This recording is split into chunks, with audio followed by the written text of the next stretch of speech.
전 엑센추어 한국 대표를 맡으셨던 김희집, 지금 현재 에너지 컨설팅 회사를 운영하고 계신데요. 오늘 이 자리에 모셨습니다. 귀중한 시간이 될 것 같습니다. 안녕하세요.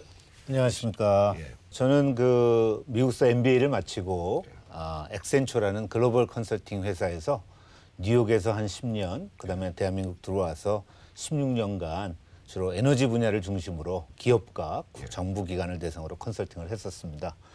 지금은 해외에서 이제 에너지 사업을 컨설팅하고 개발하는 그런 사업들을 하고 있습니다.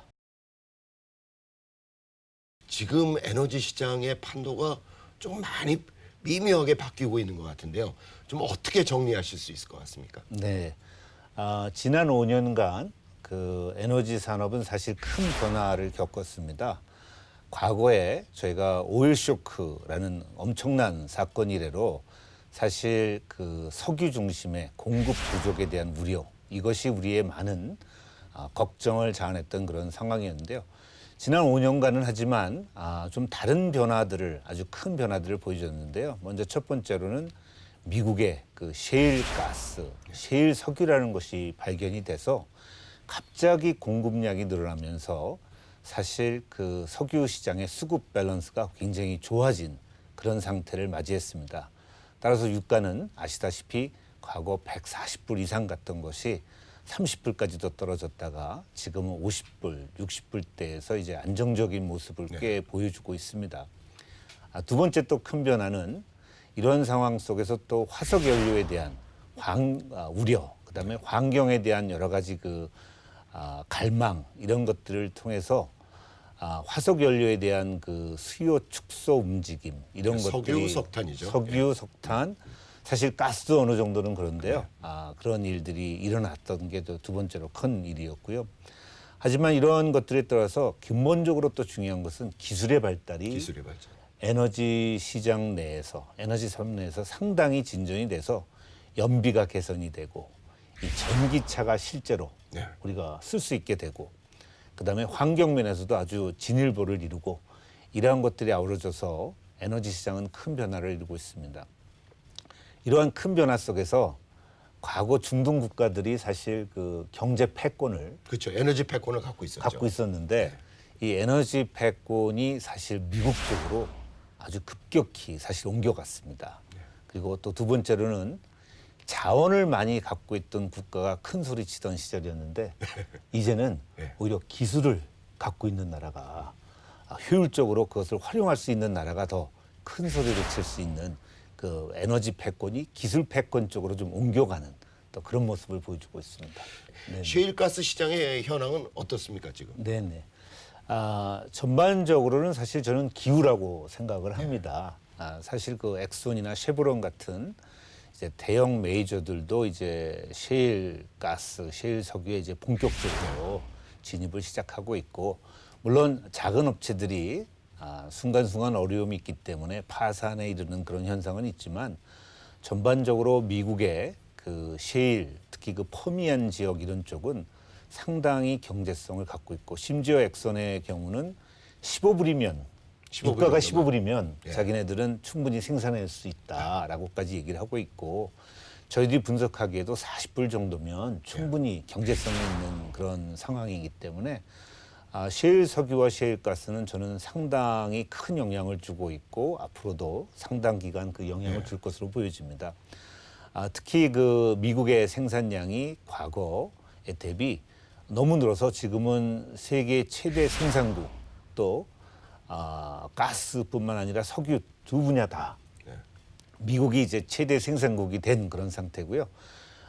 이 제품의 성격이 좀 다르기 때문에 아직도 미국이 상당수 수입을 하고 있지만 또 수출을 많이 하고 있어서 현재 미국의 수입량은 아주 많이 줄어가지고 이제 앞으로 곧 미국은 몇 년 안에 수출국으로까지 에너지 수출국이 될 것으로 그렇게 전망이 되고 있고, 트럼프 대통령을 비롯해서 미국의 이 경제 핵심 세력들은 이것을 최대한 활용하고자 노력하고 있다고 볼 수 있겠습니다. 트럼프 대통령은 이 셰일 가스, 셰일 오일에 대해서 좀 지지하는 그런 입장이라고 봐야 되겠죠? 네, 엄청 지지하는 입장이고, 바로 이제 대통령이 될 때부터 선언을 했지만 어떤 보조금이나 이런 것에 의하지 않고 이 기본적인 그 경제 원리에 의해서 미국의 에너지 자원을 많이 개발하고 또 그것을 적극 수출하겠다라는 의지를 표명하고 있습니다. 사실 그동안 이제 그 산유국들이 그 매장량이 풍부한 나라 중에 하나가 이제 베네수엘라였는데 네네. 이제 베네수엘라가 어려워지고 또 이란도 지금 현재 여러 가지 어려움이 있는데 네네. 이 베네수엘라가 그 단일 국가로서는 매장량이 가장 높다고 들었습니다. 네네. 그렇습니까? 네. 예. 근데 좀 어려운 것 같아요 지금 상황이. 예. 매장량은 굉장히 많지만 하지만 그 생산 시설 부분에서는 상당히 노후화돼 있고 예. 특히 최근에 굉장히 악화돼 있는 그런 상태입니다.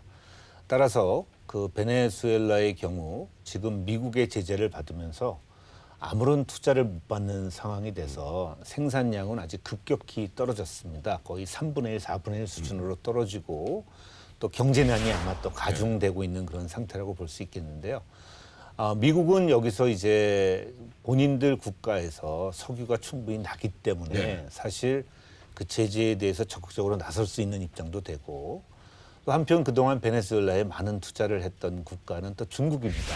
중국이 그렇습니까? 정유시설과 예. 화학시설대에 투자를 많이 했는데 중국 입장이 조금 난처해진 그 투자의 그 효과가 좀 반감되는 그런 효과도 있고 해서 중국은 사실 에너지 확보에 아주 사활을 걸고 있는 그런 국가인데요. 아프리카 그다음에 중앙아시아 쪽에 집중하지 않을까 그렇게 생각을 하고 있습니다. 그 베네수엘라에서 그래도 투자를 했던 곳에서 생산되는 거는 지금 중국으로 많이 수출이 되고 있나요?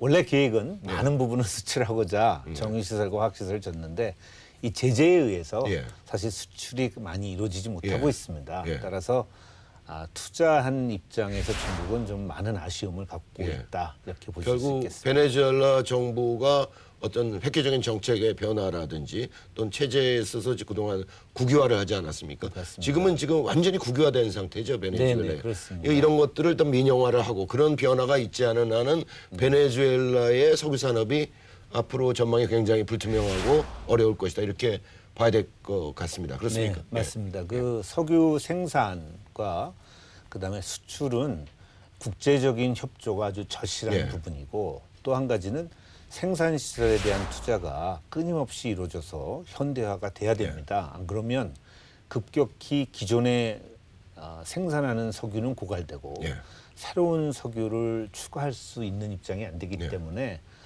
산업적으로 굉장히 어려움이 있습니다. 따라서 베네수엘라의 경우는 지금 미국의 제재, 국제사회의 제재를 받고 있는 상태에서는 이 석유 산업을 당분간 정상화시키기 상당히 어려울 것으로 그렇게 판단이 됩니다.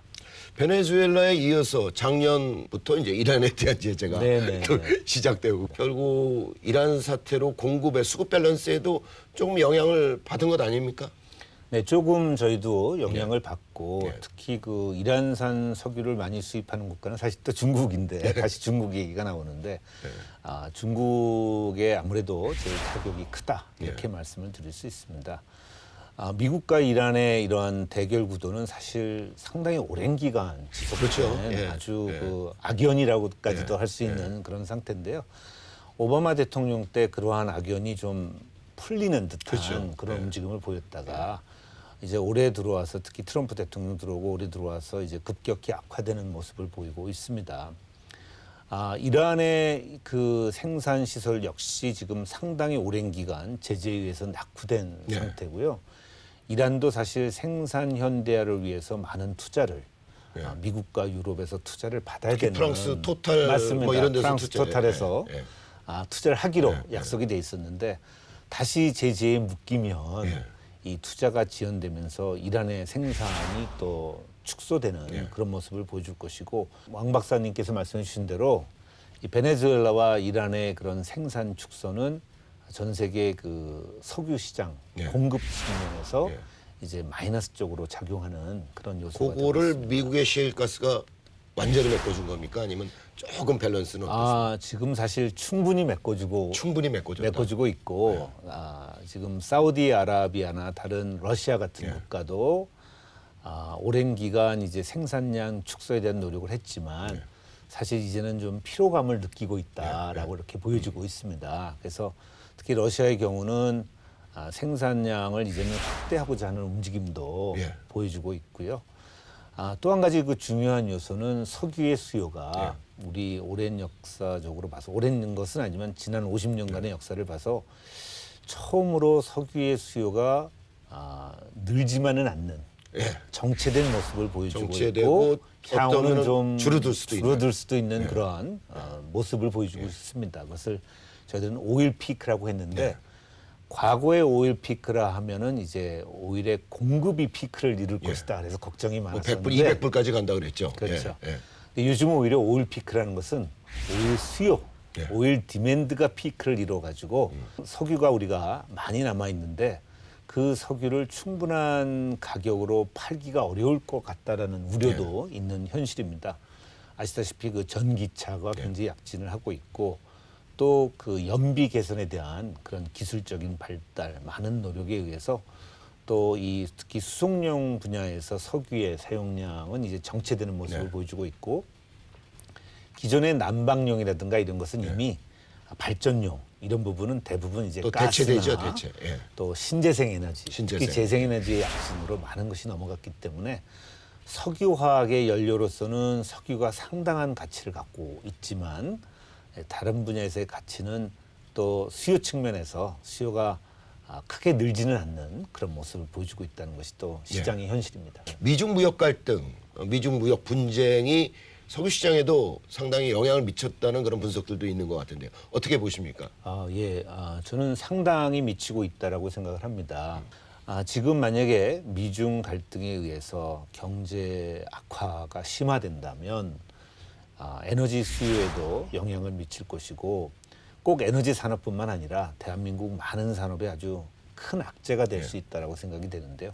에너지를 맡고 있는 에너지를 연구하는 입장에서 저희들이 보면은 산업에 대한 전체적인 영향이 물론 더 클 것이라고 보여집니다. 하지만 저희 나라의 경우 많은 에너지를 수입하지만 또 상당수 저희가 가공해서 수출하죠. 석유화학 제품이라든가 이런 걸 많이 수출하는 입장에서 수출량이 상당히 줄어든다면 이 에너지 부분에서도 저희가 큰 영향을 받을 것으로 저는 생각을 하고 있습니다. 예. 앞으로 결국 이제 수급의 변화가 지금 이제 여러 가지 사태로 인해서 또 급변되고 있는 그런 모습인데 뭐 예를 들면 사우디가 그동안 원유 공급에 있어서 한 5%에서 한 10% 정도 차지하고 있는 것 같은데 이번 아람코 사태로 한 3개월에서 6개월 동안에는 공급의 차질이 좀 있을 것 같아요. 그것이 복구되는데 원유 가격이 좀 지속 오르고 있는데 요거는 뭐 단기적인 현상으로 보고 결국은 좀 하향 안정화된다고 보시는지요? 참 어려운 질문이십니다. 그 질문은 굉장히 어려운 질문이라 답을 드리긴 좀 어려운데 저희들이 생각하는 부분은 이렇습니다. 지금 사우디아라비아가 이제 공격을 받아가지고 테러를 받아서 약 500만 배럴 이상의 영향을 받았습니다. 생산 중단이 됐는데 사우디는 사실 그동안 전 세계 석유 시장에 은행 같은 역할을 했습니다. 이 돈이 부족하면 돈을 공급하고 그다음에 돈이 넘치면 또 쿼터 이런 것들을 해서 생산량을 축소해서 가격을 유지하고 이런 역할을 했었는데 사우디가 그런 역할을 하는 곳이 이제 공격을 받다 보니까 전 세계적인 한 10% 정도 책임지고 있는데 5% 정도가 이제 생산 중단이 돼서 사실 충격이 컸습니다. 그렇죠. 유가가 뭐 15%에서 20%씩 올랐는데 하지만 다행히 사우디 아람코의 입장은 국영석유에서 아람코의 입장은 올해 이달 말까지 생산 시설은 복구가 되고 그렇게 빠르게 복구되네요. 네네. 그리고 상당히 그동안 재고가 많았기 때문에 그 재고를 활용해서 수급에는 영향이 없을 것이다. 이렇게 얘기를 하고 있습니다. 그것은 뭐 좋은 현상인데요. 좋은 사인인데 하지만 이제 여기서 우리가 우려할 점은 이 예멘 반군인지 이란에서 그 드론이 날아왔는지 아직 그 상황을 이제 정확히 파악하고 있는 중이라고 알고 있는데 그동안 이 중동 사태는 기본적으로 이란과 사우디 간에 그 갈등이 큰 축을 이루고 있습니다. 그래서 유가도 사실은 이 두 가가 어떤 입장을 취하느냐에 따라 상당히 그 춤을 춰왔다고 볼 수 있는데 이것이 이제 블랙 스완이 될 수 있는 또 이것이 만약에 미국의 그 트럼프 대통령이 우리는 이제 장전돼 있다. 그렇게까지 얘기를 하시고 있는데 만약에 미국과 이란 간의 대대적인 뭐 충돌 또는 국지적인 충돌이라도 있다면 유가에는 지금은 사실 수요가 줄어들고 있고 그다음에 원유 재고가 넘치고 있는 그런 상태지만 이런 전쟁이라든가 이런 상황은 상당히 심각한 그런 충격을 줄 수 있습니다. 그래서 국가 차원에서 또 기업 차원에서 지금은 좀 대비책을 잘 고민할 때가 아닌가 생각합니다. 지정학적 갈등을 근황에 대한 그 경계심을 늦춰서는 안 되고 네네. 지금 현재 새로운 어떤 우리 아주 정신을 바짝 차리고 네네. 대비책을 마련해야 된다고 말씀하셨는데요. 네, 맞습니다. 네. 어떤 대비책입니까? 네. 그 우선 갈등 관계를 말씀을 드리면 많은 전문가가 얘기하지만 만약에 이번 그 드론의 배후에 이란이 있고 있습니다. 미국과 사우디가 이것을 응징하겠다고 나선다면 유가는 당장 100불을 넘어설 것으로 아이고. 또 많은 전문가들은 예상을 하고 있습니다. 호르무즈 해협이라든가 이런 쪽에서 오는 석유가 만약에 중단이 된다면 사실 우리나라, 일본, 중국이 가장 큰 타격을 받을 것이고 과거에는 미국이 이 부분의 세계 질서 유지를 위해서 충분히 군사력도 투입하고 정리정돈을 해줄 것으로 믿었는데 지금은 아까도 말씀드렸듯이 본인 스스로 석유가 많이 나는 입장에서 지금 거의 자급자족하는 그런 입장에서 과거만큼 그런 군사적인 행동을 하지 않을 것이고 또 그 석유 수송로 확보에 대한 그런 부분은 이미 미국이 한국, 일본, 중국이 일정 역할을 해달라라고 요청을 하고 있는 그런 상태에서 과거와 같은 그런 적극적인 역할을 하지 않는다면 석유의 안정적인 공급은 우리나라 입장에서는 치명적으로 올 수 있습니다. 그래서 비축도 늘리고 또 공급 체계에 대한 여러 가지 그 점검도 하시고 이런 그 산업 활동에 대해서 저희가 대체할 수 있는 부분들을 찾고 하는 그런 국가 차원의 그런 노력을 하셔야 되고 또 좀 더 나간다면 사실 그동안 노력은 했지만 사실 성공적이지 못했던 게 우리나라의 그 에너지 수입 다변화입니다. 물론 이 블랙스완이라든가 이런 위기적인 상황이 없다면 우리나라와 같은 이런 가격 중심의 포트폴리오 우리 구조가 더 효과적이라고 나중에 얘기할 수 있겠지만 리스크가 있으니까. 하지만 국가는 그런 리스크를 대비해주고 그거에 상당 부분 준비를 하고 대책을 세우는 게 맞다고 봅니다. 그래서 어느 정도는 실질적인 그 에너지 수입의 다변화하는 노력이 필요하고요. 또 이제 에너지는 석유만이 아니고 이제 가스도 굉장히 중요한 에너지원이고 최근 논란이 많이 됐던 원자력 부분도 있고요. 또 이제 많은 새로 성장을 하고 있는 재생에너지, 우리나라에서도 에너지를 만들 수 있는 태양광, 풍력 이런 부분이 있는데 산업 차원뿐만 아니라 안보 차원에서 어떤 에너지를 어떻게 포트폴리오를 갖고 있고 어떤 공급 체계를 갖는 것이 합리적인 것인지 한번 거시적으로 검토를 해볼 필요가 있지 않나 이렇게. 네네. 마지막으로 네네. 한 말씀 정리해 주실 수 있으면 해주시죠. 네, 정리를 하겠습니다. 지금 전 세계 에너지 시장은 사실 에너지 전환이라고도 불리는 큰 구조적인 변화를 지금 이제 한 5년간 겪고 있습니다. 이제 앞으로 한 10년 정도 더 에너지 산업, 에너지 시장에 큰 변화를 겪을 것인데 우리가 에너지 쪽이 너무 정치화돼서 정치화됐다. 네.